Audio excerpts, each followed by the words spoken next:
Left hand fist, courtesy.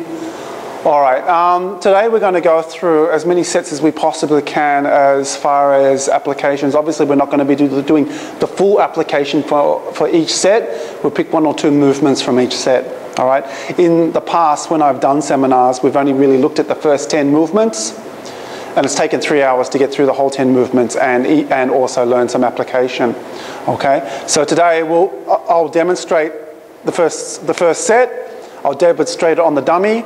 I'll demonstrate it with a partner, and then we'll just dissect a couple of pieces, and we'll work with those couple of pieces with one another, and we'll go through that way. Okay. All right. So maybe if we you can just sit down for a moment. I'm just going to demonstrate the first 10 movements, and then we're going to dissect a few techniques. All right. The first thing you do is, like any form, we start with the opening into the neutral stance, the way we open in all the forms. Okay. We do the hands crossing in front. Okay, and pull back. This again identify the space that you want to work in, so it's very relevant to where you're operating with your techniques. Okay. The first two things we do is we change side neutral stance twice. We start in the left side and we change twice. Okay. Now I'm going to explain to you what that means in a moment, but we just do it directly in front. You line up your guard, the leading hand, with the outside or just outside the arm. So I'm side on, the 6 points of alignment, the finger, the elbow, the shoulder, the hip, the knee, and the toe.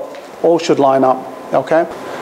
So your left side, your right side, your left side. Enter, you have thrust your bill cell, you're coming forward, you're making contact on the arm.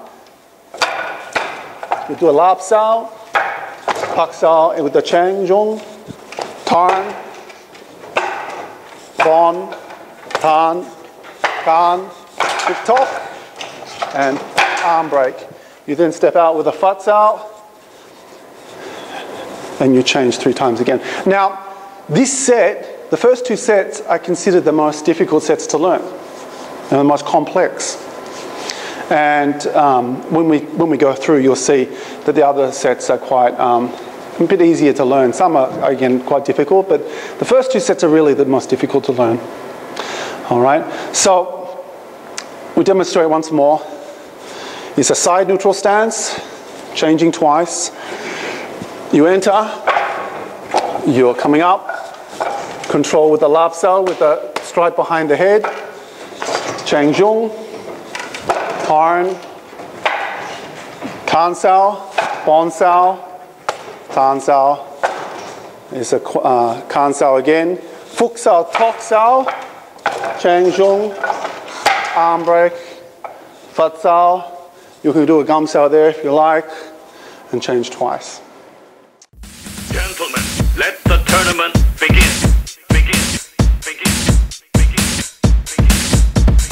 What's your style? My style? You can call it the art of fighting without fighting.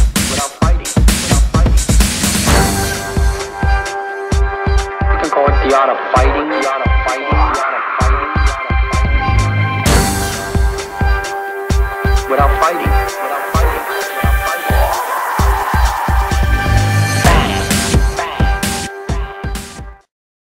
So, application.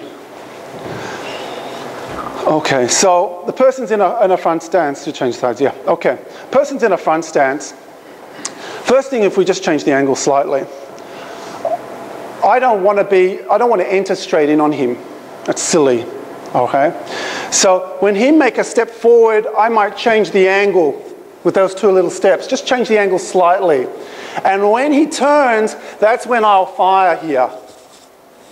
Now his instinct is to just maybe punch. Now there's 2 things you can do here. As I make contact, he may press, no, he might just press, put energy forward, which I can then come straight to the outside. Or he can press and punch, and I can come on the inside here. I then cover. This is a cover and a strike with the Chang Zhong. Again, if you get this part of the jaw, if we just change the angle, if I get this part of the jaw and I hit it and I turn him, that can create a concussion in itself. But if he blocks it, because I've come from here, and he get here and he blocks this, then I redirect it. See, I'm crossing him from underneath. And I strike and I hit here. Okay, 3 movements. He might punch. He might step back with a bonsai. Now, the footwork changed if you didn't notice just there. And I lock up the arm, sorry, excuse me. And he block and I get the arm break. He may swing. You're going to kick me. And then we start the second set. Okay, now, again, the footwork changes with the person slightly because the dummy doesn't move. So you really got to make movement around the dummy, which is not a bad thing. But it does create a certain artificialness to your training, because a lot of people think that if they train really hard on the wooden dummy, it's going to make them a good fighter. They're kidding themselves. They're kidding themselves because it's not real. Okay, and it's obvious. Okay, but again, it does give you a lot of really good attributes. One is it teaches you to flow smoothly with your techniques. It gets your techniques refined. You can sharpen and really focus on what you're doing, getting your elbows in. You can really focus on yourself and where you should be positioning your arms. You're thinking about your structure and how you're doing your footwork. This represents the person's front leg. So if I'm standing there like this, the blind side could be on this side, blind side or open side this side. This represents, they're just lines of attack. So it could be straight punches, the bottom one could be a knee, a punch, a low punch, punch to the stomach, it can be a stab, a front kick, it can be anything. This can be anything. So can these. It could be a straight punch, a round punch, it could be a round kick. It could be a round kick. So really, it's up to you what you visualize what those points are. But when we block, we're generally blocking right at the tip.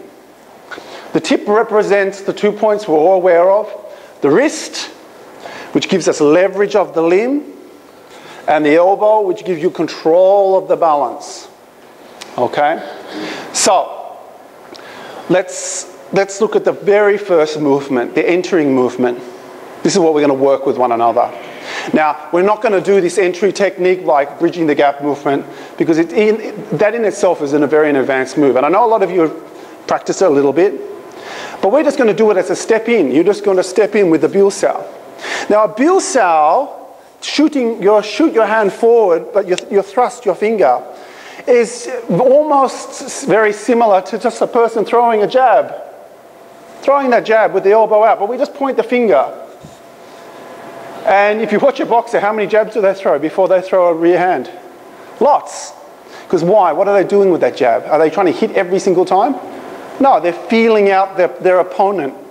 They're feeling what their opponent's intention is. This is a really big concept in Wing Chun as well. We want to see if they over parry, if they push too much, they give you a new opening. Yeah? So on that initial movement, and I thrust this, I get him, trying to push. So I'm here, and I'm going to cover this. So I'm going to think about, first thing we're going to do is hitting here, off his parry. We're not even going to try to do anything other than hitting with my leading hand. So as I thrust here, I'm moving in, but I'm not moving in to hit him. I'm moving in to draw a reaction.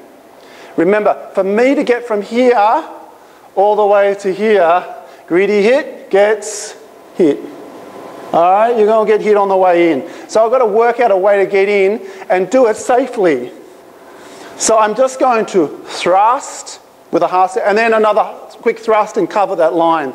Just bring your Wu-Sao up, because here you're going to cover this side. You're going to cover it. Or he doesn't throw that punch and he just presses with this. Just don't push it down, just push it across a little. You're going to cover this arm. So you're either covering here or you're covering here. All right? Now we're going to do a little bit of strategy work before we go there.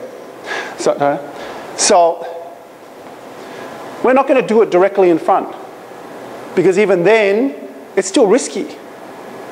So we're going to do 2 steps. And all I didn't even change that time. I'm just doing 2 half side steps to the blind side and make him turn. As he turns, when he's on one leg, he's off balance, and he already feels like, if he's standing there, I already feel compromised. I don't like him being there because it's hard for me to use all my weapons. So as I turn, that's when he wants to move in and put pressure on me, because I already feel compromised from him being in that position.